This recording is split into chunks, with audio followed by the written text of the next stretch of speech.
Praise lord. హల్లెలూయా. దేవునికి స్తోత్రం. ప్రభునందు ప్రియులారా, ప్రభు అయిన యేసుక్రీస్తు వారి నామమున మీ అందరికీ శుభాభివందనములు. బాగున్నారా? మీరందరూ బాగున్నారని, దేవుని కృపలో మీరు వర్ధిల్లుచున్నారని నిత్యము మా పరిచర్య ద్వారా మేము ప్రార్థన చేస్తున్నాం. ఈ పరిశుద్ధాత్మ తండ్రి సన్నిధి ఆధ్యాత్మిక కార్యక్రమం ద్వారా మీ ముందుకు వచ్చి దేవుని వాక్యాన్ని అందించడానికి మేము ఇష్టపడుతున్నాం. మీరు కూడా దేవుని వాక్యం వినాలని, ఆధ్యాత్మిక జీవితంలో బలము పొందుకోవాలని ఈ కార్యక్రమాన్ని మీకు ప్రసారం చేస్తున్నాం. తప్పకుండా ఈ కార్యక్రమాన్ని చూడండి. ఆధ్యాత్మికంగా దేవుని సన్నిధిలో బలముగా ఎదగండి. ప్రార్థన చేసుకుందాం. చిన్న ప్రార్థన చేసుకొని దేవుని వాక్యంలోకి వెళదాం. పరిశుద్ధుడా, ప్రేమగల తండ్రి, దయగల దేవా, నీ పరిశుద్ధ నామమును బట్టి వందనాలు, స్తుతులు, స్తోత్రాలు చెల్లిస్తున్నాను. ఈ యొక్క నా ప్రభువా, ఈ సమయంలో తండ్రి, నా ప్రభువా, నీ బిడ్డలకు కావలసినటువంటి ఆత్మీయ ఆహారాన్ని నీ కుమారుడైన నన్ను నీ సిలువ చాటును మరుగుపరుచుకొని నీ బిడ్డలకు అందించాల్సిన వాక్యాన్ని సమృద్ధిగా అందించి నీ బిడ్డలను బలపరచుమని యేసు నామమును స్తుతించి ప్రార్థించి అడుగుతున్నాం మా తండ్రి. ఆమేన్. హల్లెలూయా. దేవునికి స్తోత్రం. మంచిది ప్రియులారా, ప్రభు మనల్ని 2023 సంవత్సరములంతా కూడా ప్రభు కాపాడి ఈ 2024 సంవత్సరమున మనకి సంవత్సరం అనే దయా కిరీటాన్ని ప్రభు మనకి ధరింపజేసిన దానిని బట్టి ప్రభుకి మనము ఎంతగానో కృతజ్ఞతాస్తుతులు చెల్లించదగిన వారమై ఉన్నాం. గడిచిన సంవత్సరములో ఎంతో మంది మరణాలకు లోనయ్యారు, ఎంతోమంది యాక్సిడెంట్లకు లోనయ్యారు, ఎంతోమంది వ్యాధులకు, అనేకమైనటువంటి రోగాలకి లోనైపోయి చనిపోయిన వారిని మనం చూస్తున్నాం. కానీ 2023 సంవత్సరం అంతా కూడా ప్రభు ఆయన దయా రెక్కల కింద, ఆయన కనికరమైనటువంటి కృపగలిగినటువంటి ఆ యొక్క స్థితిలో మనల్ని ఉంచినందుకు ప్రభుని మనం ఎంతగానో కనపరచదగిన వారమై ఉన్నాం. అందుకనే మనకి నూతన సంవత్సరంలో, అనగా ఈ 2024 సంవత్సరంలో ప్రభు మనకి దయా కిరీటముగా ప్రభు ధరింపజేసి ఉన్నాడు. ఈ సంవత్సరము మనకి 366 రోజులు వచ్చింది. ఇది లీప్ ఇయర్ సంవత్సరం. ఇది ఈ 366 రోజులు, అలాగే 52 ఆదివారాలు దేవుడు మనకిచ్చాడు. ఈ సంవత్సరం అంతా కూడా దేవుని సన్నిధిలో గడుపుతూ, దేవుని సన్నిధిలో ఆనందిస్తూ, దేవుని సన్నిధిలో సంతోషిస్తూ, దేవుడిచ్చే దీవెనలను, దేవుడిచ్చే ఆశీర్వాదాలను మనం పొందుకోవాలని ఈ సంవత్సరంలో మనందరిని కూడా ప్రభు ప్రవేశపెట్టాడు. అందుకనే ఈరోజు దేవుని యొక్క లేఖనము ద్వారా మనము కొన్ని మాటలను ధ్యానం చేసుకొని ఈ సంవత్సరం అంతా కూడా మనం ఎలా ఉండాలో ప్రభు సన్నిధిలో కొనసాగుదాం. దేవుని వాక్యాన్ని మనము చదువుకుందాం ప్రియులారా. పరిశుద్ధ గ్రంథములో ఉండి కీర్తన గ్రంథము 65వ అధ్యాయము 11వ వచనం చదివితే అక్కడ చక్కని మాటలు రాయబడి ఉన్నవి. మనం ఆ మాటలు చదువుకుందాం. సంవత్సరమును నీ దయా కిరీటము ధరింపజేసి ఉన్నావు. నీ జాడల సారము వెదజల్లుచున్నది. హల్లెలూయా. ఇక్కడ మనం చదవబడిన భాగంలో సంవత్సరమును దయా కిరీటమును ధరింపజేసి ఉన్నావు, నీ జాడల సారము వెదజల్లుచున్నది అనే మాట మనం ఇక్కడ చదివాం ప్రియులారా. సంవత్సరం అనే దయా కిరీటాన్ని ప్రభు మనకి అనుగ్రహించాడు. ఎందుకు అనుగ్రహించాడు అంటే, ఈ సంవత్సరం అంతా కూడా దేవుని సన్నిధిలో మనం ఉండాలని, దేవుని సన్నిధిలో ఆనందించాలని, దేవుని సన్నిధిలో మనము ఘనపరచాలని, దేవునికి ఇంకా చేరువుగా మనం ఉండి దేవుడిచ్చే ఆశీర్వాదాలను మనము కలిగి ఉండాలని మనకి దేవుడు మన పట్ల ఆయన యొక్క ఉద్దేశమును, ఆయన యొక్క నిర్ణయాన్ని మనకి ఇచ్చి ప్రభు ఈ సంవత్సరము దయా కిరీటాన్ని ధరింపజేస్తున్నాడు. దయా కిరీటము ధరించుకున్న మనము దేవుని కొరకు మనము జీవించాలి ప్రియులరా.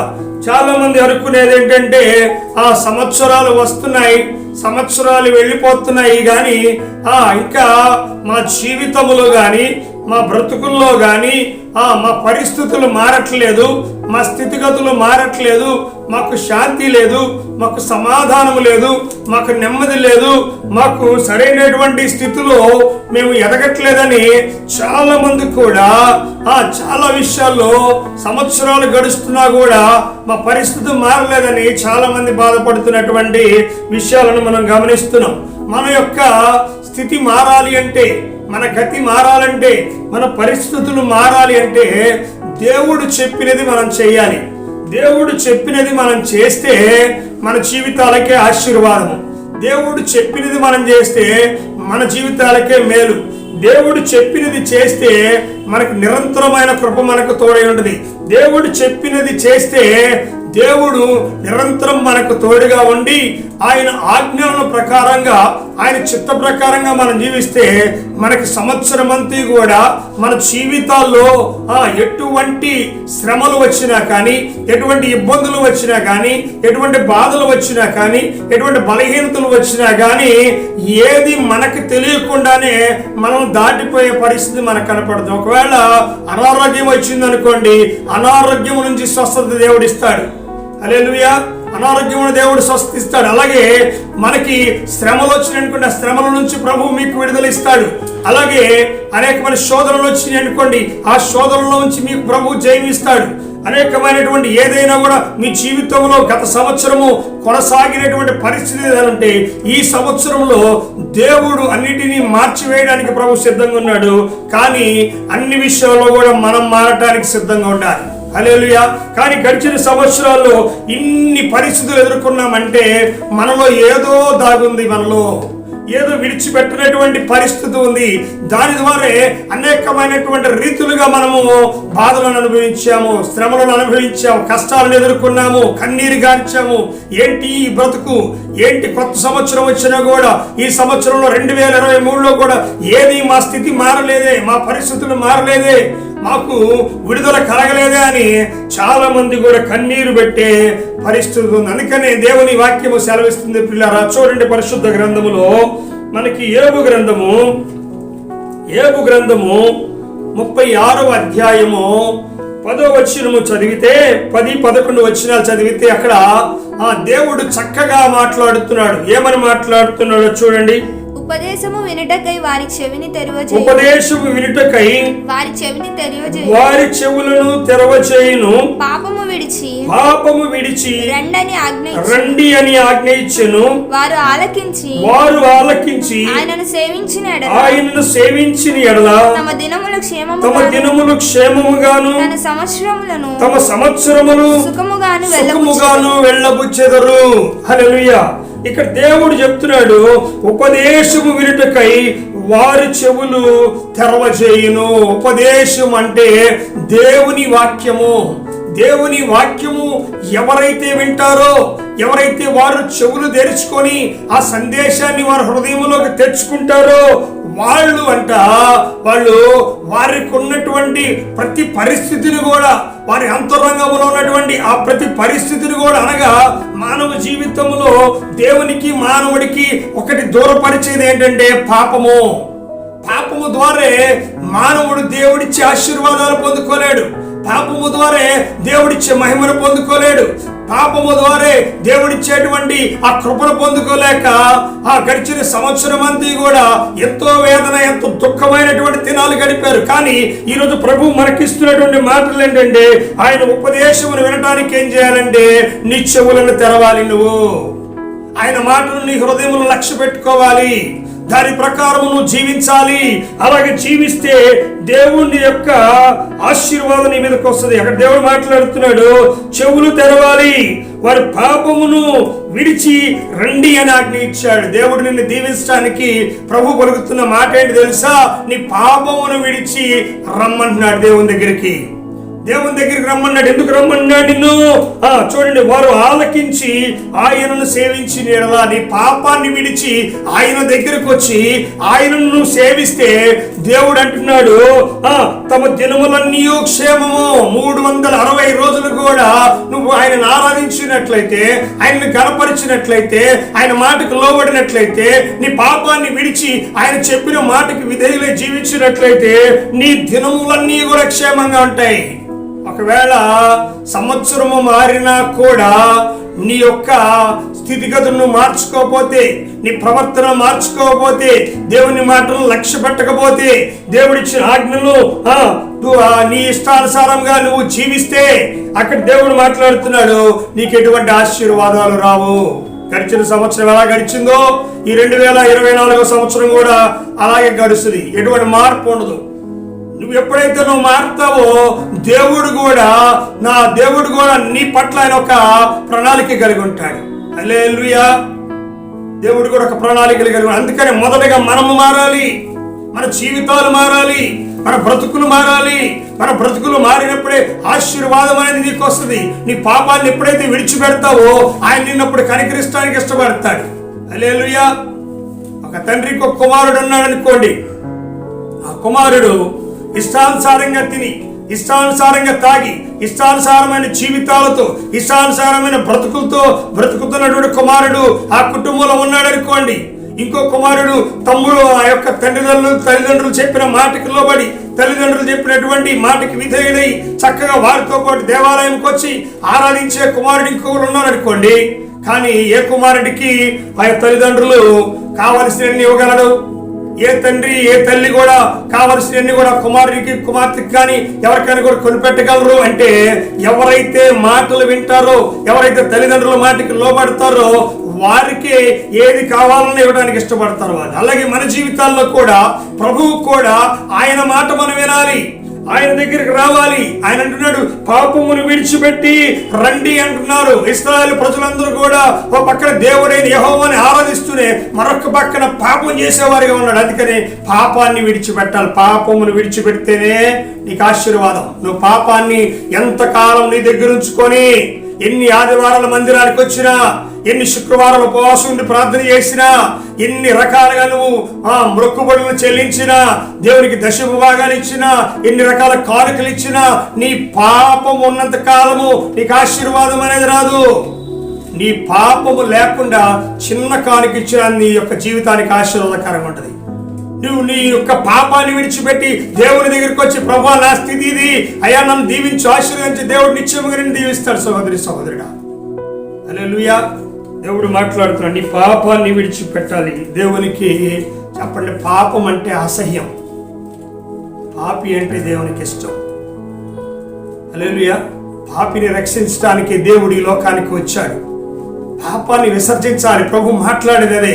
నువ్వు పాపాన్ని విసర్జిస్తేనే పరలోక రాజ్యంలో నీకు చోటు ఉంటుంది.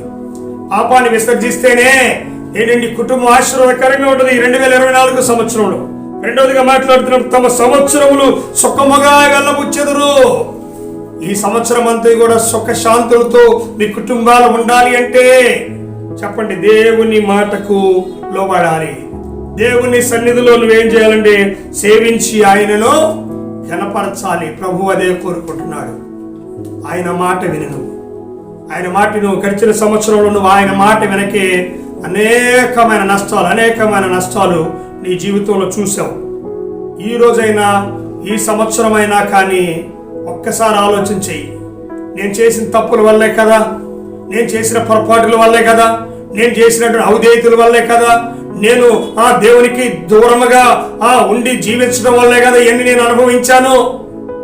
ఈ సంవత్సరం నేను ఆ తప్పు చేయను, ఈ సంవత్సరం ఆ పొరపాటు చేయను. నా దేవునికి నేను దగ్గరగా ఉంటాను. నా దేవుని సన్నిధికి వెళ్ళి నేను ఆరాధిస్తాను. నేను నా దేవుడు చెప్పిన మాటలకు నేను లోబడి జీవిస్తాను.